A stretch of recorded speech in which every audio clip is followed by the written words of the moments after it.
Welcome to The Deep Dive. We're the show that helps you really get to grips with big ideas, digging into stacks of sources to find those insights that just, well, click. Those aha moments. Exactly. And today, we're diving into something huge, something complex, maybe even a bit paradoxical: leadership. It definitely can be. Think about leaders under, just immense pressure. I was reading that Elon Musk biography by Ashley Vance, and there's this bit about 2008. Oh, yeah. Tough times for Tesla and SpaceX. Right. Both basically on the verge of bankruptcy. Right. Most people would just crumble. But the book says Musk got hyper-rational. Hyper-rational. Yeah, like super clear, making long-term decisions, almost completely detached from the emotional chaos you'd expect. Wow. That's intense. It really is. It speaks to this, I guess, incredible ability to handle stress, stay focused when everything's falling apart, almost superhuman. It does feel that way sometimes, doesn't it? Yeah. How leaders can thrive almost against nature under that kind of strain. It's a really fascinating part of it all. How do you even start to unpack that inner resilience? Yeah. And what does it really mean for our understanding of what makes a leader effective? Exactly. It tells you leadership isn't just strategy. It's not just charisma. It's something deeper, like a mental fortitude that just kicks in. And that complexity, that's exactly what we want to explore today.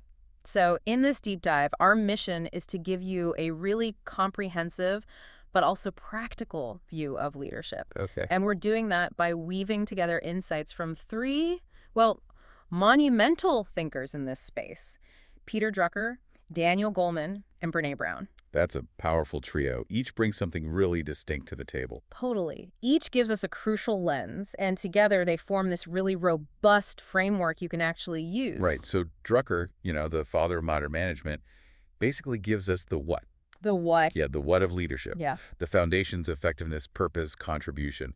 He really makes you ask the fundamental questions about your work. Okay, makes sense. Then you've got Daniel Goleman, the emotional intelligence pioneer. He brings in the how. The how. So actually doing it. Precisely. How you manage yourself, how you manage others. That's critical for actually executing the what. Got it. What, then how? And then Brené Brown, her work on vulnerability, on courage. Yeah. That gives us the courage needed. Ah, the courage. Okay. Yeah. She shows how leaning into discomfort, being vulnerable, isn't a weakness. It's actually the bedrock, the foundation for authentic, impactful leadership. What I find so powerful here is how well they fit together. Different fields, different eras, but their ideas on leadership just connect. They really are synergistic. It gives you this holistic picture that goes way beyond, simple checklists or buzzwords. Definitely. And this isn't just theory, right? We're aiming for those aha moments for you, the listener. Practical stuff you can apply. Yeah, whether you're leading a team at work, starting something new, managing your own projects. Or even just trying to lead your own life with a bit more purpose. It's about getting that knowledge quickly but thoroughly, seeing the connections. Absolutely. So where should we start, Drucker? Let's do it. Let's start with the master himself, Peter Drucker, and unpack the what of leadership, effectiveness, and contribution. Okay, Drucker. His whole philosophy, you could argue, kind of boils down to one fundamental question for any leader, particularly executives. Which is? What needs to be done? Sounds simple. Almost too simple. Deceptively simple. Exactly. But he insists it's profoundly overlooked. An effective executive, Drucker says, focuses relentlessly on that question. Not what do I want to do? Precisely. Or even what am I good at? It's about the objective needs of the situation, the organization. He believed that failing to ask this seriously or making decisions based on personal preference instead of necessity, well, that's where things go wrong. That makes sense. It forces you outside your own bubble. It does. And it directly challenges the idea of just being busy. Stephen Covey talks about this in 7 Habits, the activity trap. Oh, I know that one. Climbing the ladder against the wrong wall. Exactly. You can be working incredibly hard, putting in all the hours. But if it's not directed at what truly needs to be done, the stuff that actually contributes to the organization's purpose, is it effective? Probably not. Just busy. Drucker really pushes leaders past mere activity. He wants them to constantly check. Does this action contribute? Does it align with the bigger picture, the organization's needs? And focusing on what needs to be done must lead straight to thinking about objectives, about vision, right? Absolutely. Covey's second habit nails this too. Begin with the end in mind. Start with the destination. Yes. Know where you're going. Yeah. If you have that clear destination, every step you take is more likely to be in the right direction. It helps you see the path from where you are now. So vision is key. Hugely important. John Maxwell asked some really direct questions about this in the 21 Irrefutable Laws of Leadership. Like, do you have a vision? Why do you even lead? What are you trying to achieve? And crucially, is it worth your time and effort? Tough questions. They are. Without a compelling answer, leadership can drift. Drucker also championed something called management by objectives and self-control. Okay, what's that about? It's about holding managers accountable for results, yes, but, and this is key, giving them freedom in how they achieve those results, within ethical boundaries, of course. So setting the goal, but letting them figure out the path. Exactly. And maybe counterintuitively, Drucker believed this autonomy actually drives higher standards. Yeah. People are more invested when they have control over their methods. That investment, that clarity, it feels crucial for making bigger strategic choices too, getting everyone pouring in the same direction. No question. Richard Rumeld, in Good Strategy, Bad Strategy, warns about how bad strategy happens. Often it's about avoiding the hard stuff. Like what? Like avoiding analyzing the real obstacles. Or just treating strategy like setting goals instead of, rigorous problem solving. Or trying to be everything to everyone instead of focusing your resources. Right, to cover all the bases. Right, which usually means you cover none of them well. Real strategy, Rumelt argues, involves making clear, tough choices. Deciding where you won't compete is as important as deciding where you will. That takes discipline. It does. Roger Martin echoes this in Playing to Win. He says flat out, sameness isn't strategy. It's a recipe for mediocrity. Only by making and acting on real choices can you win. Choices force your hand, but free you up to focus. Exactly. And then you have Hamilton Helmer's 7 Powers, which offers this strategy compass. It outlines 7 specific ways businesses can build a real, durable advantage. Like network effects. Yeah, or scale economies, branding, things like that. Helmer says a strong strategy uses one or more of these powers to build a moat, become a durable cash generator, even when competitors are trying their best. It helps ensure your choices are powerful ones. So this strategic clarity, this focus on contribution, it must change how you structure the organization itself. Fundamentally, Drucker saw this early on, especially with knowledge workers. In The Effective Executive, he points out that effective work in knowledge organizations isn't done by a hierarchy, but by teams. Diverse teams, different skills. Right. Cooperating voluntarily based on what the task needs, not just following orders down a chain. He noted that the decisions these knowledge workers make can ripple throughout the whole company. It's a big shift from command and control. More collaborative, more empowered. Definitely. And that empowerment ties into delegation too.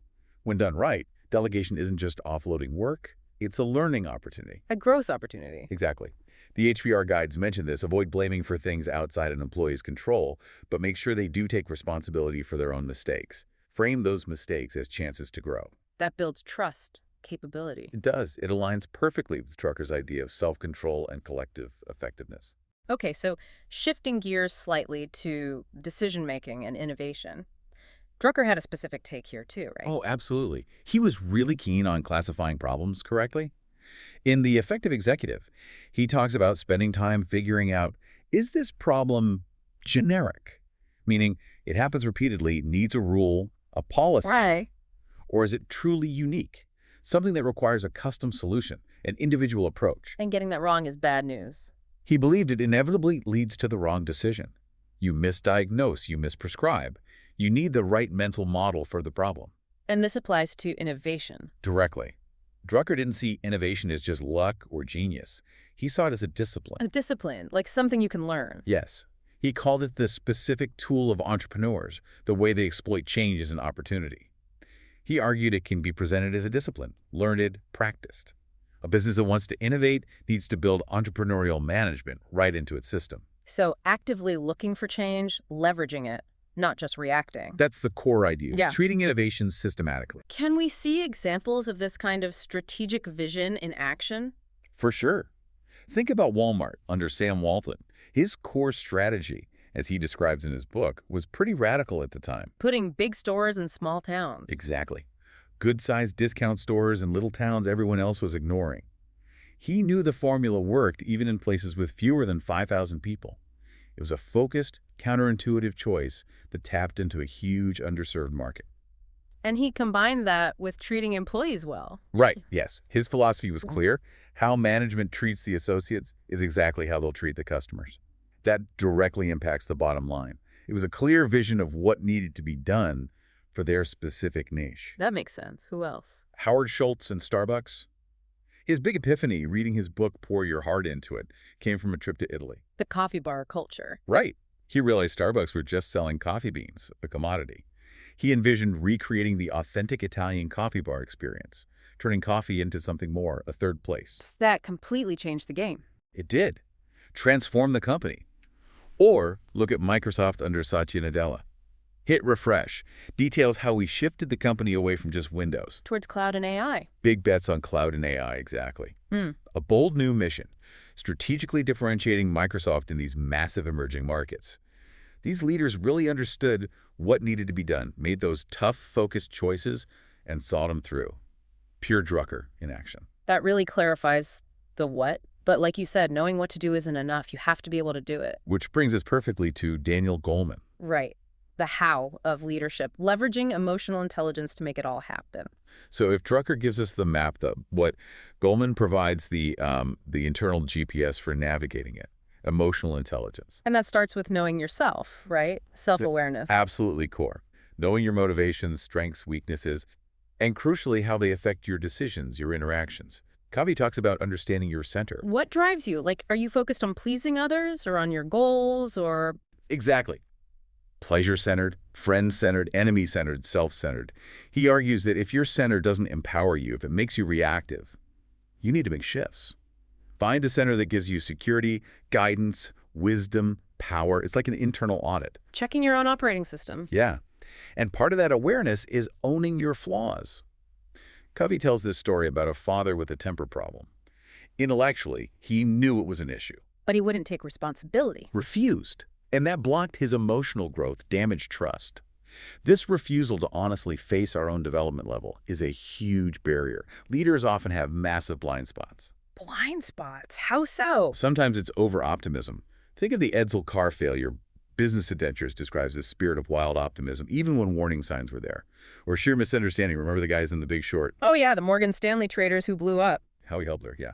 Made this enormous bet, fundamentally misunderstood the risk, thought correlation was way lower than it actually was, catastrophic failure to see reality, often rooted in a lack of self-reflection, and inability to challenge assumptions. Okay, so self-awareness is step one. Then comes self-regulation, managing those emotions. Precisely. Managing emotions, impulses. This is where you really see leadership under pressure. Michael Lewis, in Liar's Poker, talks about top traders, like John Merriweather. The Salomon Brothers guy. Right. Lewis describes him as having this profound ability to control the two big emotions that wreck traders, fear and greed. Poker face, basically. Totally. Same blank expression whether he won or lost millions. Never gave anything away, never let emotion drive the next decision. That discipline is incredibly powerful. It sounds like the Elon Musk example again, that hyper-rationality. Exactly. That profound control allows some leaders to get sharper in a crisis, not frayed. While others are panicking, Musk, in 2008, was making clear, long-term calls. It's more than just being calm, isn't it? It's an extreme self-regulation, a strategic advantage, and it points to incredible resilience. Vance's book stresses Musk's ability to just endure more stress, work harder than anyone. He didn't just survive that period. He kept working, stayed focused, almost superhuman capacity to perform under fire. Wow. Okay, so manage yourself first. But EI is also about others. Empathy. Crucial. Truly understanding others' perspectives. Covey calls seek first to understand, then to be understood. The single most important principle in interpersonal relations. Keep first to understand. And it's not easy. It takes real emotional strength, patience, openness, a genuine desire to see the world from their frame of reference, not just yours, putting your own need to reply on hold and just listen. Deep listening. Deeply. And this isn't just for one-on-one. It applies organizationally, too. Think about blue ocean strategy. Finding new markets. Right. How do you do that? By exploring non-customers, not just your existing base. Why not customers? Because they hold the insights into the industry's pain points, the frustrations, the things that limit the market. Understanding why people don't buy from you is often how you create new demand instead of just fighting over existing customers. Like P&G with paper towels. Good example from Playing to Win. They went deep to understand diverse consumer needs and habits beyond their current buyers. which led to products like Bounty that opened up new segments. Empathy drives strategy. It can. And empathy, or the lack of it, shapes the emotional context for innovation too. Strategic flexibility points out that innovation thrives in environments where there's excitement, assurance, commitment. Not fear or boredom. Exactly. Fear of failure, fear of consequences, boredom, those kill innovation. The emotional climate is a key, often overlooked factor. Makes sense. So self-awareness, self-regulation, empathy. What's the last piece of Goleman's puzzle? Social skills, building relationships, communicating effectively. Putting it all together in interactions. Yeah. And Covey nails this again. Your real influence comes from your example, your conduct, which flows from your character. You can't fake it with techniques. People sense manipulation, duplicity. Authenticity matters. Hugely. If people don't feel safe, they won't open up. Your character radiates constantly, building trust or distrust. This really comes through in handling conflict, doesn't it? Absolutely. That Managing Your Boss article shows how our predispositions mess things up. Some managers harden their positions, overstate things when challenged. Which makes the other person dig in, too. Right, an escalating cycle. Or the opposite. Managers who just swallow their anger become compliant to avoid confrontation, letting bad decisions stand. Neither is good. No. Effective leaders need to be aware of these patterns in themselves and others. Manage them constructively. Turn conflict into resolution, not resentment. What about building teams, especially at the top? A huge challenge, particularly in fast-growing companies. Yeah.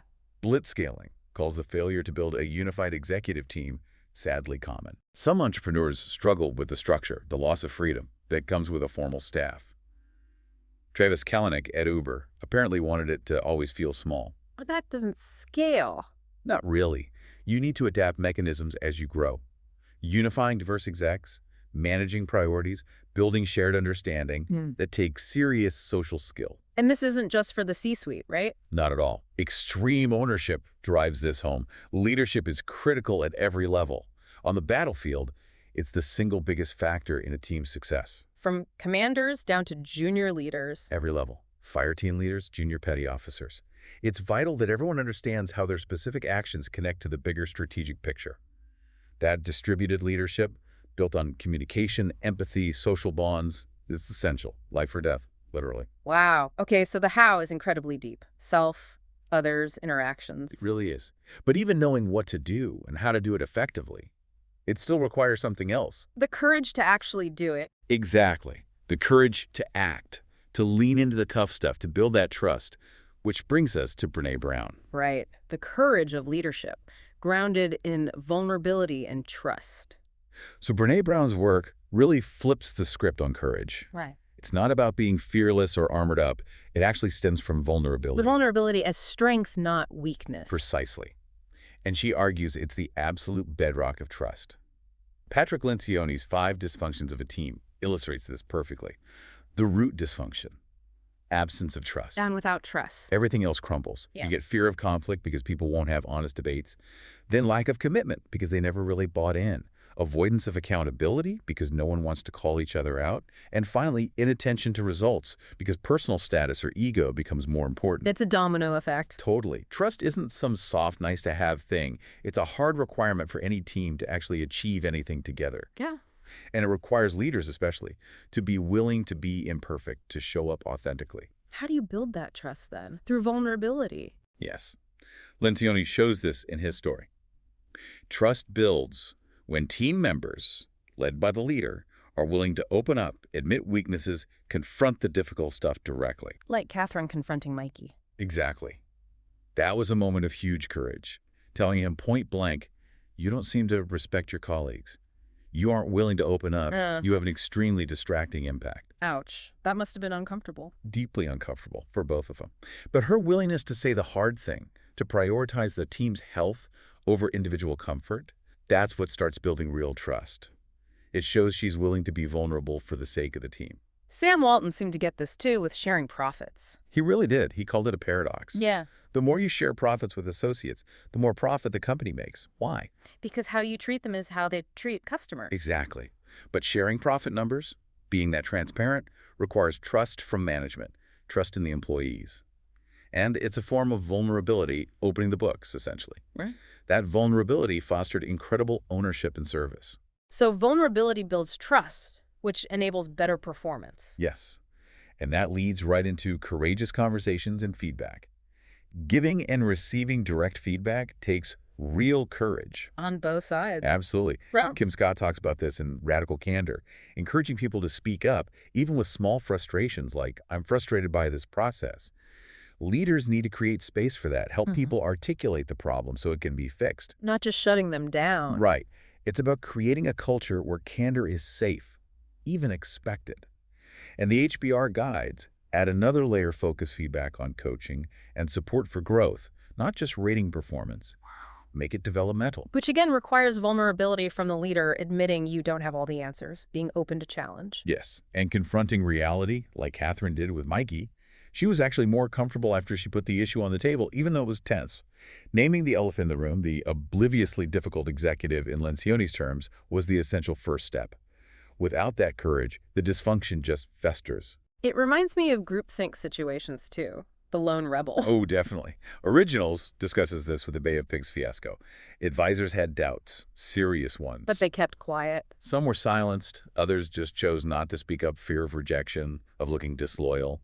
Only one person voiced opposition in the final meeting. It takes immense courage to stand against the group, to speak truth to power, especially when you might be wrong or unpopular. Or like the GE price-fixing scandal you mentioned earlier. Right, publicly praising the free market while secretly rigging prices. That internal hypocrisy, having the courage to challenge that from within, it's incredibly hard, but vital leadership. Okay, so courage in conversations, confronting reality. What about owning mistakes? Accountability. Huge. Yeah. Jocko Willink and Leif Babin are uncompromising on this and extreme ownership. The leader takes responsibility for everything, full stop. Everything, even things subordinates do. Everything in their command. It requires checking your ego. Failures are learning opportunities, not blame games. Willink gives that example of initially blaming a subordinate for a shutdown. But then realized it was his own failure to communicate. Exactly. He realized the subordinate didn't understand the bigger picture, and he hadn't ensured that understanding. He took ownership. It's about educating, ensuring clarity, and owning the gaps. That's a high bar. It is. And admitting what's broken is key to fixing it. Seth Godin points this out in Purple Cow. Measurement forces you to admit what's not working so you can fix it. Unlike, say, old school advertising, which was more about hiding flaws with emotion and craft. Accountability through measurement. Right. And in truly high-performing teams, like those described in the discipline of teams, accountability isn't just individual, it's mutual. Team members hold each other accountable. Yes. It creates this environment where it's hard for one person to fail alone. Only the team succeeds or fails. That fosters a deep collective commitment. Finally, there's courage in the face of big opposition, big change. Yeah, like Christensen's innovator's dilemma. Why do successful companies fail when faced with disruption? Often, it's not lack of resources. It's failing to change how they do things. Exactly. Failing to change fundamental processes and values. GM pouring billions into new manufacturing tech couldn't replicate Toyota's results because the underlying processes and culture didn't change. Disrupting that status quo takes enormous courage. You have to be willing to break things that seem to be working. Or at least challenge them. Built to Last talks about visionary companies creating mechanisms of discontent. Mechanisms of discontent sounds unpleasant. Maybe. But the point is to actively fight complacency, drive change from within, even if it's uncomfortable, even if it has sharp teeth. Constantly push for self-improvement. It sounds like investing in a way. Yeah. Standing against the herd. Howard Marks makes that exact parallel in The Most Important Thing. To get superior results, you have to think and behave differently. You have to resist fear, greed, the pressure to conform. Reason must overcome emotion, he says.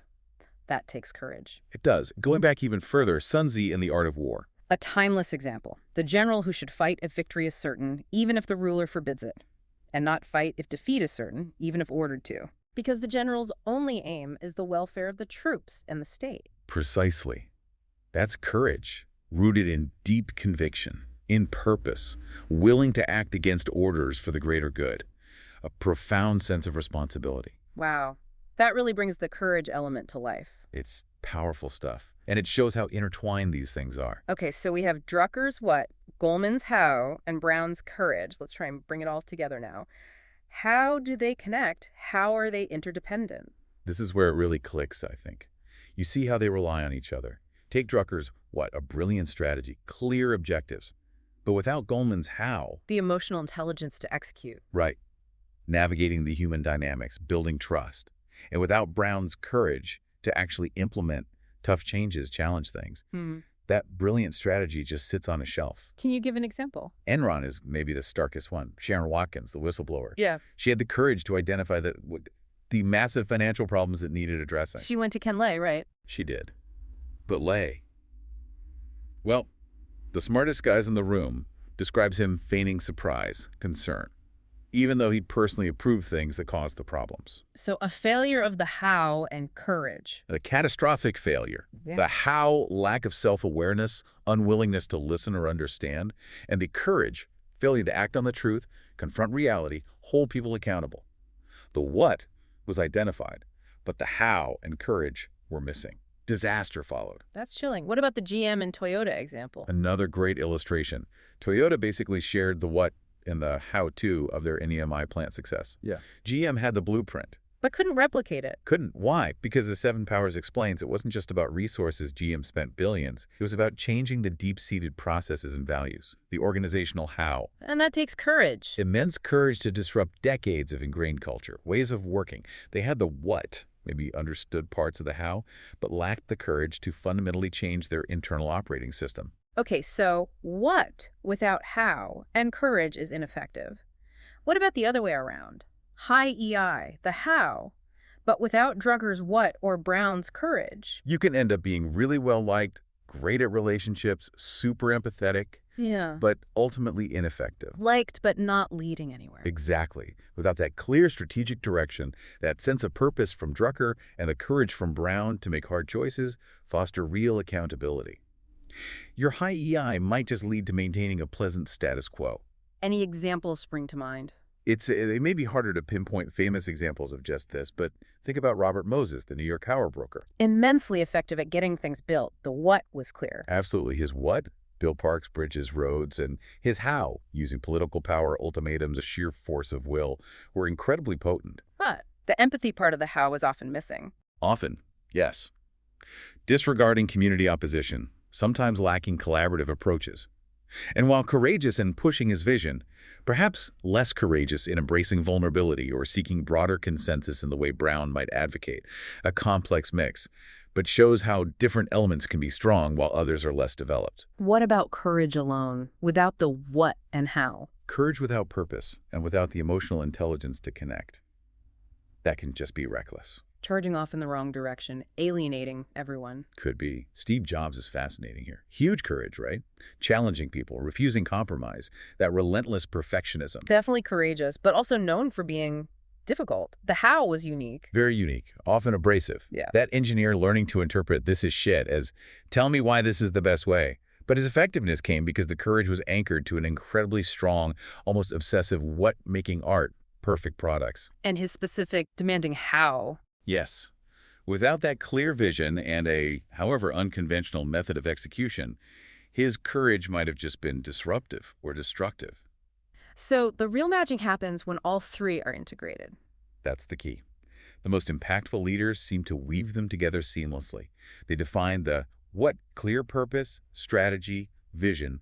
They skillfully execute the how, managing self and others with EI, building relationships, communicating effectively, and they bravely embrace the courage, leading with vulnerability, building trust, having tough conversations, owning mistakes, driving change against opposition. It's not just skills, it's an integrated whole. Exactly. It creates what Covey calls that principle-centered leadership. Seeing differently, thinking differently, acting differently, because you have this solid core. Security, guidance, wisdom, power from that core. Right. It's the foundation for being proactive and truly effective. It's about bringing your intellect, your emotions, your moral compass, your whole self to the act of leading, making choices aligned with principles, purpose, and people.